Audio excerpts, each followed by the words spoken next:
अगर दोस्तों आपने अभी तक मेरा चैनल सब्सक्राइब नहीं किया तो अभी सब्सक्राइब कीजिए। ओके, सब्सक्राइब पे आपको क्लिक करना है और बेल आइकॉन पर आपको क्लिक करके इसको एक्टिवेट कर देना है। मैं जब भी न्यू वीडियो अपलोड करूँगा तो आपको नोटिफिकेशन मिल जाएगी।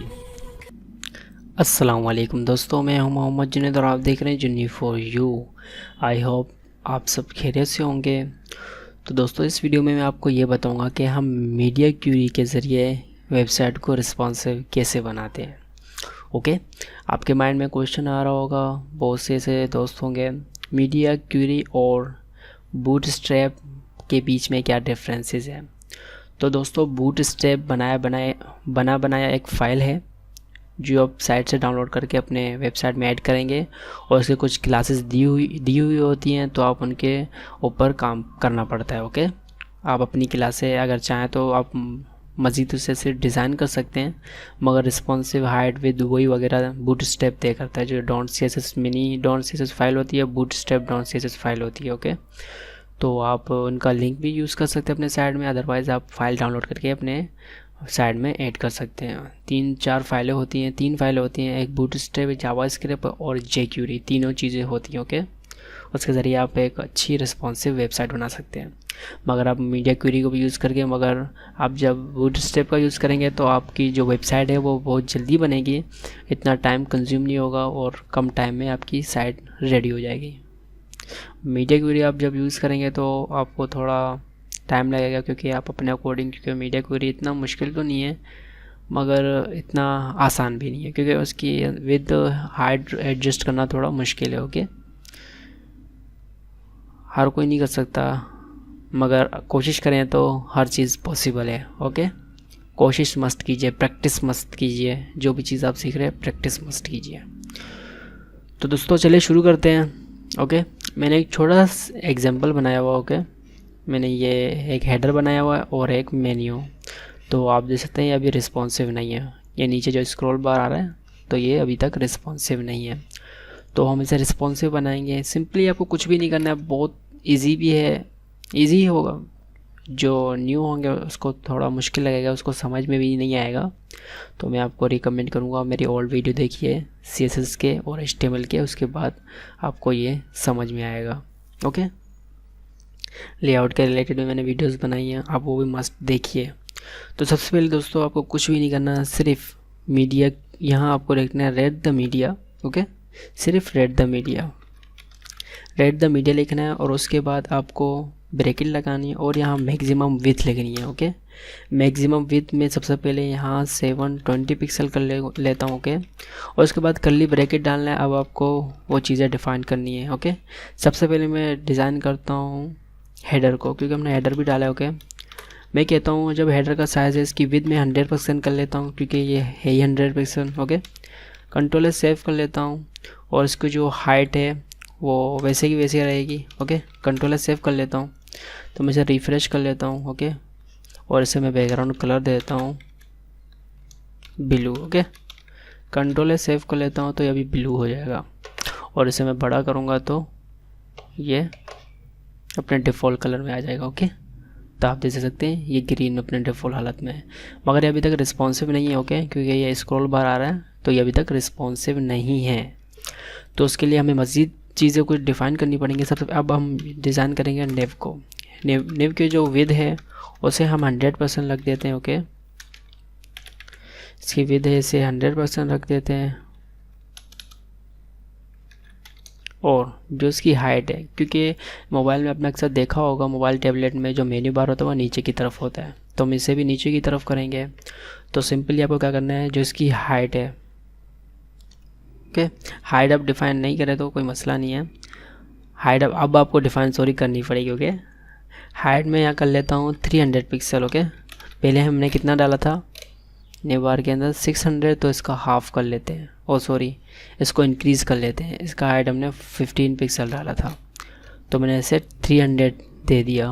ओके, और जो इसका बैकग्राउंड कलर है वो भी आप चेंज कर सकते हैं। मैं यहाँ पिंक कर देता हूँ, कंट्रोल सेव, तो मैं इसे रिफ़्रेश कर लेता हूँ और इसे छोटा कर लेता हूँ, तो आप इससे इसका कलर पिंक हो गया।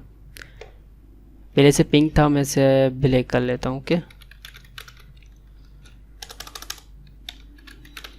Control S F again. Okay, तो मैं छोटा कर लेता हूँ, तो ये ब्लैक हो गया। अगर आपको कुछ नज़र नहीं आ रहा क्योंकि वो वर्ड भी पहले से, तो सिंपली हम इसे और मज़ीद डिज़ाइन करेंगे। तो मैं नीचे आता हूँ, यूएल के अंदर एल आई है। ओके, इसकी जो विड्थ है, हमने इसकी विड्थ अभी क्या दी थी, इसकी 100 पिक्सल दी थी। ओके, इसकी विड्थ भी हम 100% कर लेंगे। ओके, 100% इसको फ्लोट हमने लिफ्ट की जानिब दिया था। ओके, इसे यहाँ हम फ्लोट नन कर देंगे। कंट्रोल एस सेव कर लेते हैं, तो रिफ़्रेश कर लेते हैं, तो आप देख सकते हैं ये अपने अकॉर्डिंग आ रहा है। और इसका जो कलर है, कलर भी मैं चेंज कर लेता हूँ। कलर यहाँ चेंज तो नहीं होगा, ट्राई कर लेते हैं। ओके, यस, चेंज नहीं हुआ। तो दोस्तों इसके लिए आपको यूएल के अंदर, एल आई के अंदर, ए के अंदर जाना पड़ेगा। ओके, इसके बाद आपको कलर देना पड़ेगा। तो कलर मैं यहाँ वाइट कर लेता हूँ, कंट्रोल एस सेव, और यहाँ से कलर को रिमूव कर लेता हूँ, कंट्रोल एस सेव कर लेता हूँ। तो आप जैसे कलर वाइट हो गया। ओके, तो ये 720 तो हो गया, मगर इसे हम और छोटा करेंगे और कलर और चेंज होगा। तो हमने 720 पिक्सल बनाई थी। अब नीचे आके इसे बाहर आके मैं read the media, okay, media डाल के इसके अंदर ब्रैकेट, और जो विड्थ है, sorry, maximum width, okay, maximum width है वो 480 कर लेते हैं। ओके, 480 कर लेते हैं। अब इनकी चीज़ें डिफ़ाइन करते हैं, मैं इन चीज़ों को ही कॉपी कर लेता हूँ। ओके, इसमें कुछ मॉडिफाई चीज़ें कर लेता हूँ। यहाँ से मैंने कॉपी की और यहाँ नीचे आके इसके अंदर मैंने पेस्ट कर दी। मैं कहता हूँ जो इसका बैकग्राउंड है, यहाँ से कलर चूज़ कर लेता हूँ कोई भी, सॉरी, यहाँ से मैं कलर पिकर चूज़ कर लेता हूँ और यहाँ से कोई भी एक कलर चूज़ कर लेता हूँ, ये वाला। ओके, यहाँ से कलर कॉपी कर लेता हूँ और यहाँ आके इसे मैं रिमूव करके इश, कंट्रोल एस सेव। ओके, जो न्यू बार कलर है तो आप देख सकते हैं, मैं रिफ़्रेश करूँगा, जो इसका कलर है अब न्यू बार का, ओके, वो चेंज हो जाएगा।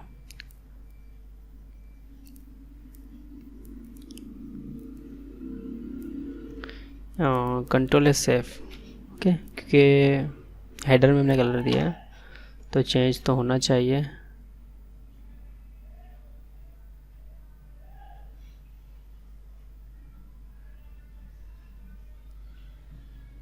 ओ सॉरी, हमने यहाँ मैक्सिमम विड्थ के अंदर पिक्सल नहीं लिखा। ओके, पिक्सल लिखना है आपको, पिक्सल नहीं लिखा तो इसलिए काम नहीं कर रहा था। रिफ़्रेश कर लेते हैं तो आप देखते हैं कलर ये आ गया। बड़ा करते हैं तो ये ब्लू हो जाता है। ओके, 720 में अब अगर अंदर की तरफ जाने ले जाते हैं तो 480 स्टार्ट हो जाता है। ओके, चाहे तो आप इनका भी कलर चेंज कर सकते हैं। ओके, यहाँ से आप नेव को यहाँ कलर पिकर चूज़ कर लेते हैं। ओके, और यहाँ से अपने अकॉर्डिंग ये कलर देते हैं और इसे मैं रिमूव कर लेता हूँ, एश लगा कर इस कलर को पेस्ट कर लेता हूँ। और यहाँ से आप अगर इसको हटाना चाहते हैं, इससे मैं ये कलर दे देता हूँ। ओके, यहाँ एश लगा के इसे पेस्ट कर लेता हूँ, कंट्रोल एस सेव कर लेते हैं। कलर चेंज हो गया, तो मैं रिफ़्रेश करूँगा तो आप देख सकते हैं हर चीज़ चेंज हो गई। जब मैं इसे बड़ा करूँगा तो ये शक्ल में चेंज होगा, और इसे बड़ा करूँगा तो आप देख सकते हैं अपने डिफ़ॉल्ट हालत में चला जाएगा, जो इसकी डिफ़ॉल्ट हालत है। इसे छोटा करेंगे तो पहले 720 आएगा तो इस तरह होगा। ओके, 720, अगर चाहें तो इसकी विड्थ भी कम कर सकते हैं। ओके, 700 के अंदर जाके, और सॉरी, हाइट डिफ़ाइन कर सकते हैं। न्यू बार की हाइट हमने 250 mm कर सकते हैं। ओके, यहाँ भी मैं 250 कर लेता हूँ, कंट्रोल एस एफ, और रिफ़्रेश कर लेता हूँ। तो आप देख सकते हैं ये अब कुछ अच्छा दिख रहा है। अगर आप चाहें तो सिर्फ 200 भी रख सकते हैं। आप उन मेन्यूज़ के अकॉर्डिंग रखिएगा। ओके दोस्तों, अगर मेन्यूज़ ज़्यादा होंगी तो ज़्यादा की ज़रूरत पड़ेगी, अगर कम होंगी तो कम की ज़रूरत पड़ेगी। तो ये कम मेन्यूज़ हैं तो मैंने कम कर लिया। ओके, अब ये अकॉर्डिंग बिल्कुल डिफरेंटली सही नज़र आ रहा है।